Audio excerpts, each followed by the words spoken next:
I stood in the corner of our living room, holding a tray of champagne glasses nobody wanted. Marcus was laughing, actually laughing at something his assistant, Rebecca, said. When was the last time he laughed like that with me? More champagne, Sophia? Someone asked. I didn't even know his name. One of Marcus's colleagues from the firm. Of course, I said, forcing a smile that hurt my cheeks.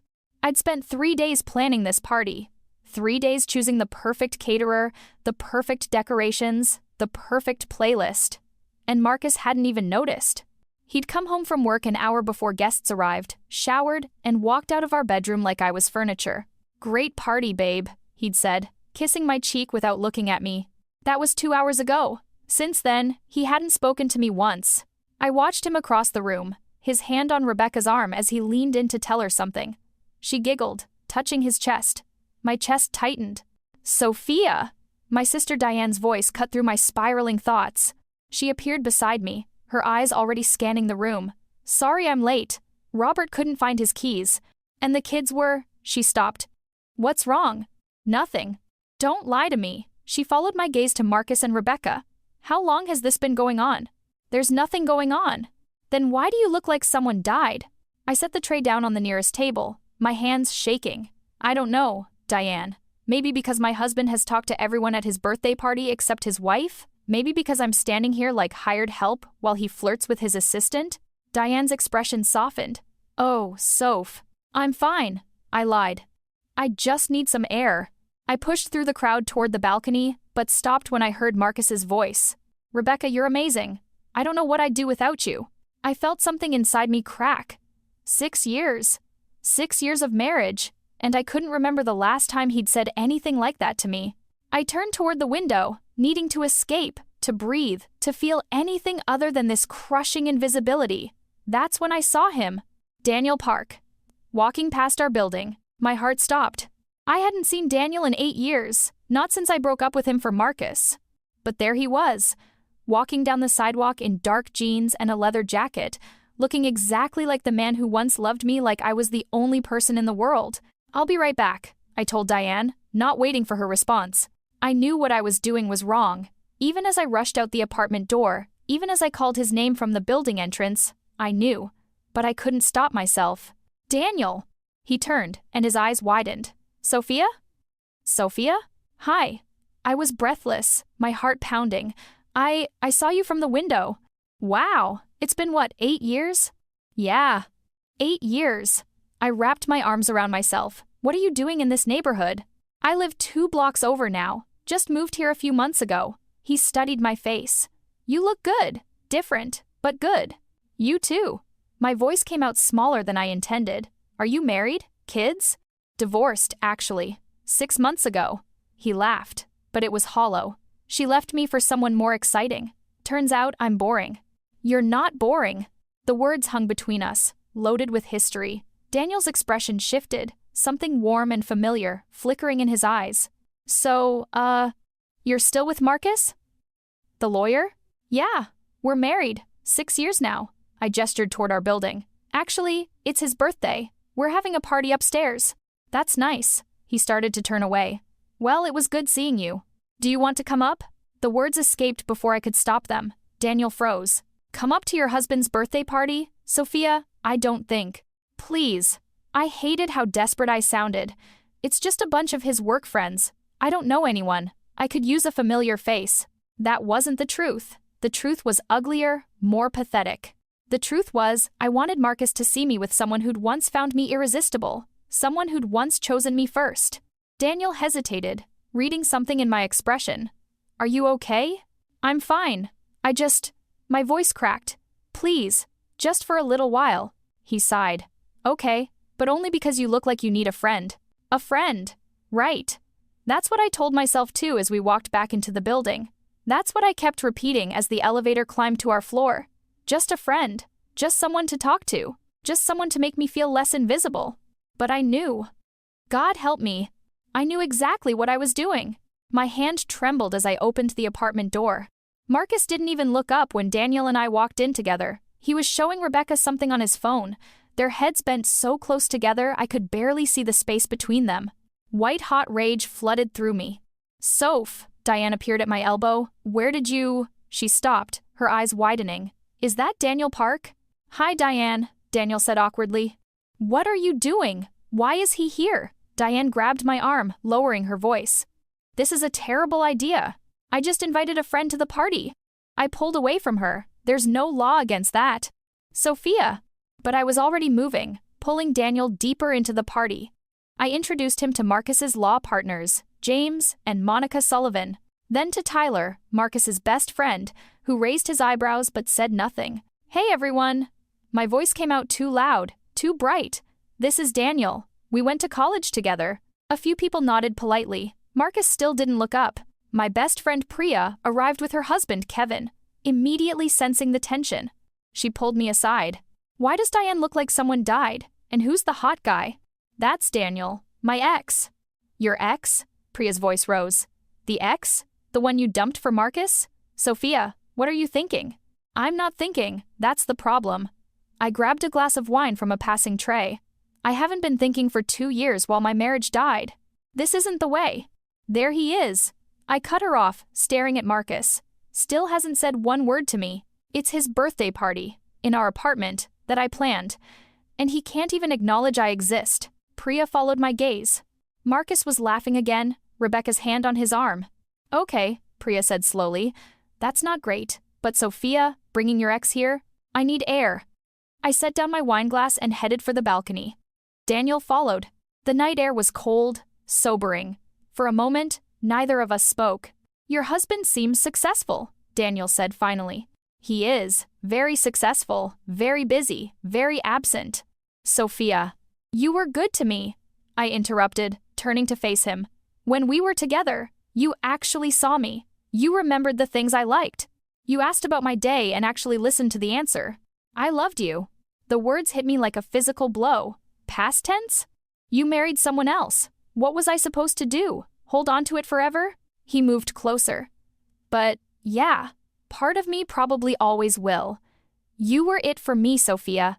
I just wasn't it for you. You were, you are. I mean, I pressed my hands to my face. I made a mistake. I thought Marcus was what I wanted. Ambition, success, all of it. But he doesn't see me anymore, Daniel. I'm invisible. Then leave him. It's not that simple. It is. Daniel reached out, tucking a strand of hair behind my ear. You deserved better than how I let you walk away. I should have fought for you.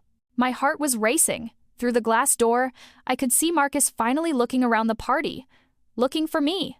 This was it. This was the moment I'd wanted. Him noticing. Him seeing me with someone else. Him remembering I was worth fighting for. Sophia, Daniel said softly. I don't know what's going on in your head right now, but I grabbed his face and kissed him. For 3 seconds, maybe 4, I forgot everything. Forgot Marcus. Forgot the party. Forgot morality and consequences. I just felt wanted. Then I opened my eyes. Marcus stood in the balcony doorway, frozen. His face was drained of all color, his mouth slightly open. Behind him, guests were starting to notice, starting to whisper. Oh my God, I whispered, pulling away from Daniel. Sophia, what? Daniel started. But then he saw Marcus too. Shit. Marcus, I said, my voice shaking. I can explain. Get out. His voice was cold, dead, nothing like the man I'd married. Both of you, get the hell out of my house. Marcus, please. Just listen. I said get out. His voice cracked on the last word. And that's when I realized he wasn't just angry. He was broken. The party had gone silent. Everyone was staring. Rebecca moved to Marcus's side, putting a comforting hand on his shoulder. And I wanted to scream. Don't touch him, I said, my voice venomous. Really? Marcus's laugh was bitter. You just kissed another man at my birthday party, and you're worried about Rebecca touching my shoulder? Daniel stepped forward, his face pale. Marcus, man, I'm sorry. I should go. You think? Marcus's eyes were blazing now. You come into my home, to my party, and he couldn't even finish. I'm sorry, Daniel said again, already backing toward the door. Sophia, I can't be part of this. And he was gone. Just like that. Used and discarded. Tyler tried to approach Marcus. Dude, maybe we should... Everyone out! Marcus's voice was flat now, emotionless. Party's over. The guests filed out in uncomfortable silence. James and Monica Sullivan wouldn't meet my eyes. Priya squeezed my arm as she passed, whispering, Call me later. Soon, only Diane, Tyler, Rebecca, Marcus and I remained. Marcus, I tried again, tears streaming down my face. I know what I did was wrong, but you have to understand. Understand what? He finally looked at me, really looked at me, and the hatred in his eyes made me flinch. Understand that my wife kissed another man at my birthday party? In front of everyone I work with? In front of my colleagues and bosses? What exactly am I supposed to understand? You've been ignoring me for months. The words burst out of me. You don't talk to me. You don't look at me. You're always at work or on your phone or with her, I pointed at Rebecca. So your solution is to humiliate me? Marcus's voice rose again. To destroy whatever respect I had left in front of the senior partners? To make a spectacle of our marriage? I wasn't thinking. No, you weren't. You never think, Sophia. That's always been your problem. That's not fair, Diane interjected quietly. Marcus, you haven't exactly been present in this marriage either. Stay out of this, Diane. She's right, though, Tyler said. Man, you've been distant. I've noticed it. We all have. Rebecca's hand was still on Marcus's shoulder, and something about that gesture crystallized everything. How long? I asked, my voice deadly calm. How long have you two been? We're not anything, Marcus snapped. Unlike you, I don't cheat on my spouse. Emotional affairs count, Marcus. There's no affair. But his eyes slid away from mine. Everyone needs to leave, Marcus said. Diane, Tyler, Rebecca, out, now. I need to talk to my wife alone. They left reluctantly. Then it was just us, standing in the wreckage of our marriage. I want you to leave, Marcus said quietly. What? This is my apartment. I pay the rent, I pay for everything, while you coasted on your little part-time consulting gig. You want to act single? Go be single. Get out. Marcus, we can work through this. Work through this? He laughed, and it was the ugliest sound I'd ever heard. You kissed another man at my birthday party. You humiliated me in front of everyone who matters in my professional life. You destroyed whatever trust, whatever love, whatever respect we had left. There's nothing to work through. I was desperate. I've been trying to get your attention for months, and you wouldn't even look at me. So you used my birthday, my party, my home to stage some pathetic drama with your ex-boyfriend? His voice dropped to a whisper. Whatever you were feeling, Sophia, you just proved you never respected me at all.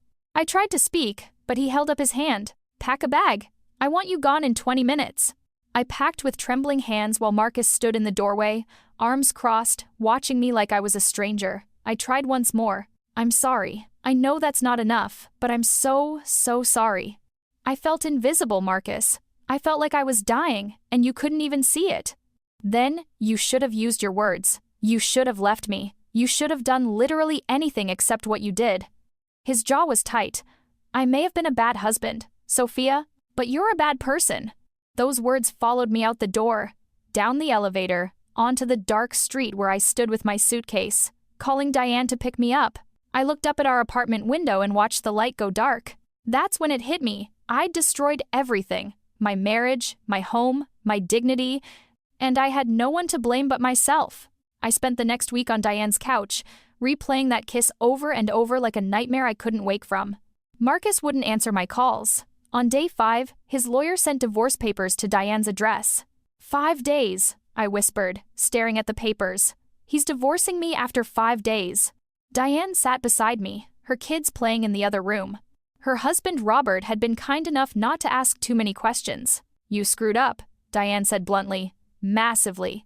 But Sophia, Marcus wasn't innocent either. He neglected you for months, maybe years. That doesn't excuse what I did. No, it doesn't. But it explains it. She squeezed my hand. You need help, Soph. Professional help. Priya showed up that afternoon with her therapist's business card. Dr. Amelia Richardson. She's expensive, but she's good. Priya sat on the couch, forcing me to look at her. What you did wasn't just about Marcus. People don't blow up their lives like this unless something deeper is broken. You think I'm broken? I think you're hurting. And I think you hurt people when you're hurt. That's not okay. Her voice was gentle but firm. You scared me that night, Soph. I realized I didn't know you as well as I thought. After Priya left, I texted Daniel, I'm so sorry I used you. I was hurting, but that's not an excuse. You deserved better. His response came an hour later. I get that you were hurting, but I was a person. not a prop in your marriage drama. Don't contact me again. Another casualty. Another relationship destroyed by my selfishness. My phone buzzed with notifications. I'd been added to group chats, then removed. Screenshots showed the gossip spreading through our social circle. Did you see what Sophia did? At his birthday party. So trashy. I always thought she was desperate. Marcus must be devastated. They weren't wrong. I was desperate. I was trashy. I was everything they said, and worse. Marcus's social media went silent. Rebecca's became more active, vague posts about being there for someone during their darkest time with praying hands emojis. Tyler texted me privately. Marcus is a mess. Won't talk about you. Won't talk about the party. He's shut down completely. For what it's worth, I think you both failed each other. But what you did was public and cruel. He may never recover from that. At 3 a.m., I sat in Diane's bathroom, staring at my reflection. My eyes were swollen from crying. My hair unwashed. My skin pale. Who was I? When did I become someone who could hurt people like this? When did my pain become an excuse to inflict pain on everyone around me? I thought about calling Marcus, begging him one more time. But what would I say? That I was sorry? I'd already said that I loved him? I'd proven that love meant nothing when measured against my selfish desperation. So I sat in the dark and finally let myself feel the full weight of what I'd done. Dr. Richardson didn't let me off easy. Why did you really do it, Sophia? And I don't want the surface answer. I want the truth you're afraid to admit. I sat in her sun-filled office, picking at my cuticles. 2 weeks since the party. 2 weeks of hell. I told you. Marcus was ignoring me. I felt invisible. And kissing another man made you visible? It got his attention.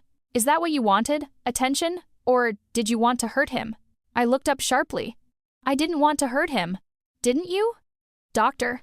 Richardson's expression was neutral, but her eyes were sharp. Sophia, you kissed your ex-boyfriend at your husband's birthday party. In his home.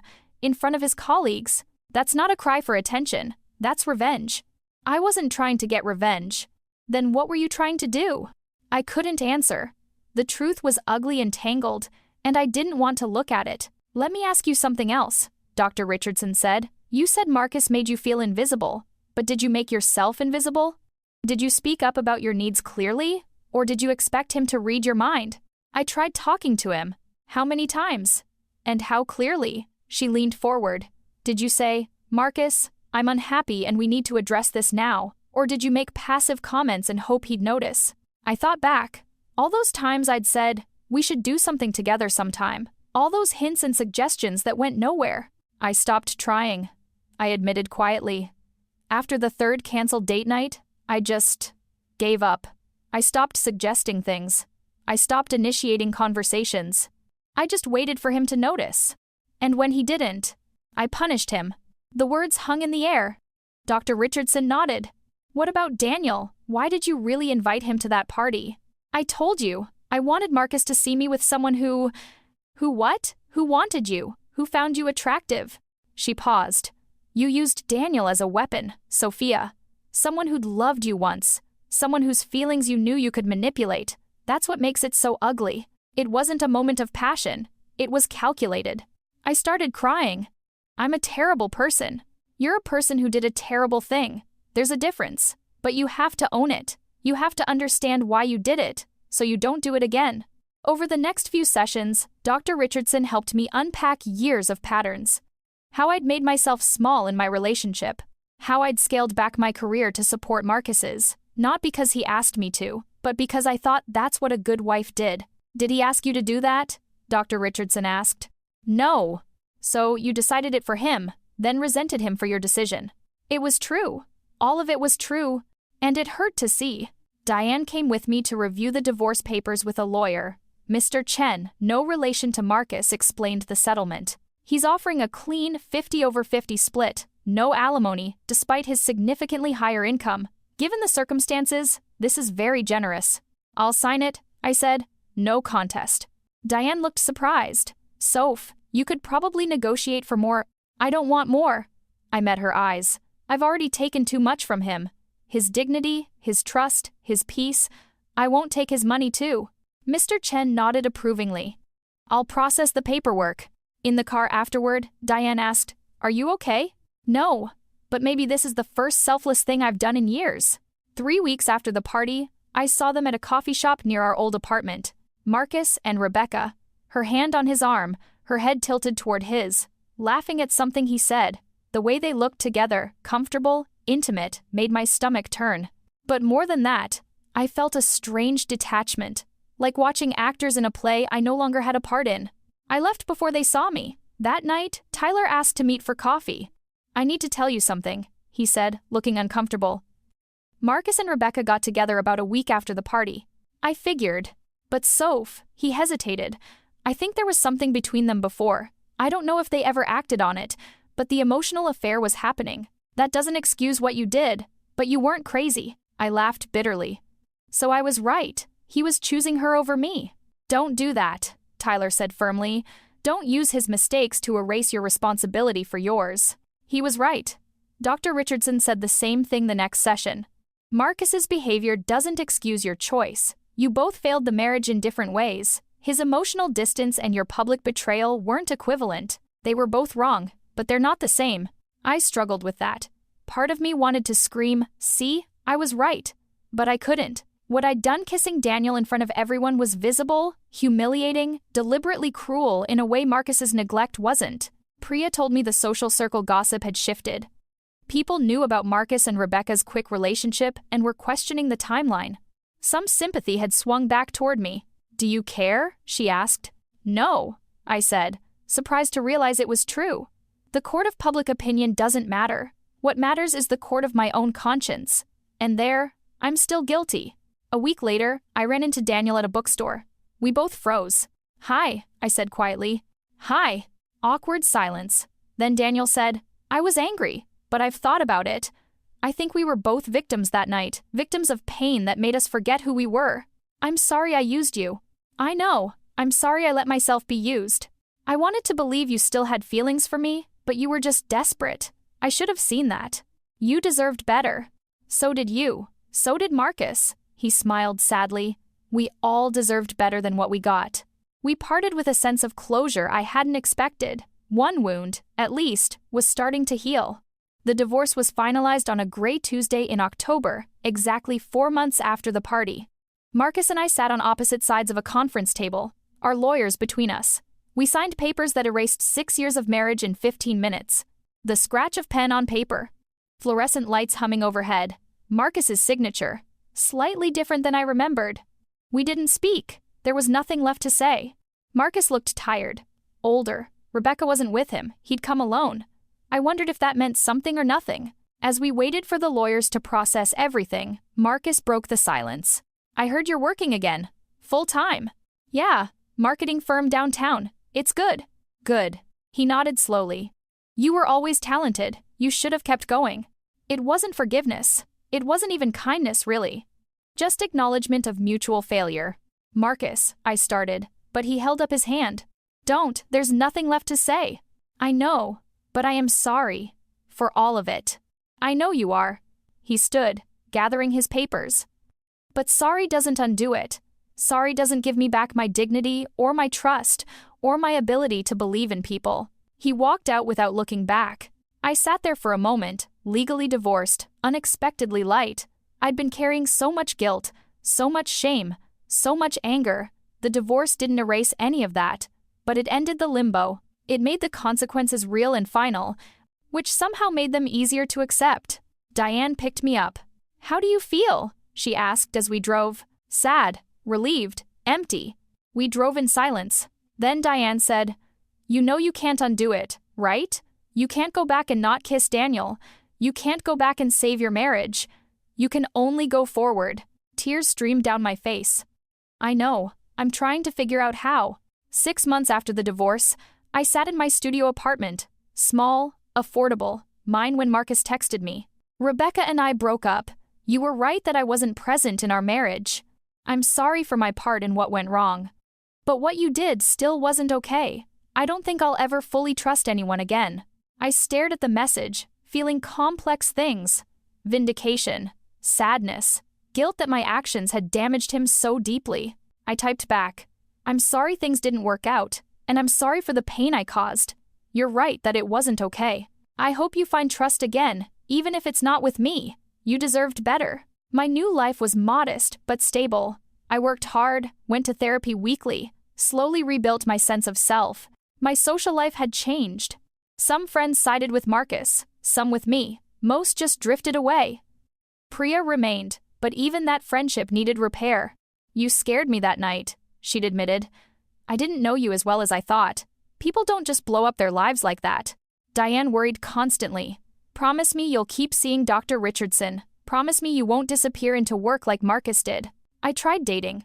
A few times. But I found myself hyper-aware of my patterns, losing myself, seeking validation, avoiding difficult conversations.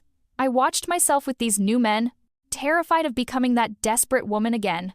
In therapy, Dr. Richardson asked, "Can you forgive yourself yet?" Some days, other days I still see the look on Marcus's face when he found me on that balcony, and I hate myself all over again. That's okay. Forgiveness isn't linear.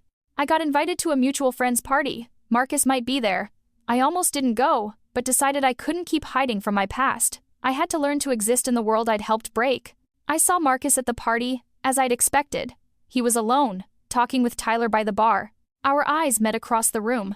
For the first time in a year, I didn't feel crushing guilt or desperate regret. I felt sadness, acceptance, and something like peace. I walked over. Tyler excused himself quickly. "Hi," I said. "Hi." Silence. Then Marcus said, "You look good, healthy." "Thanks. So do you." I meant it. He looked less tired than at the divorce signing. "I'm in therapy," he said suddenly, working on my tendency to bury myself in work instead of dealing with emotions. "That's good. That's really good." "I did neglect you," Marcus admitted. "I can see that now. But I should have gotten that revelation through conversation, not betrayal." "You're right. I should have used my words. I should have left before I kissed someone else." "I'm sorry, Marcus. I'll probably always be sorry."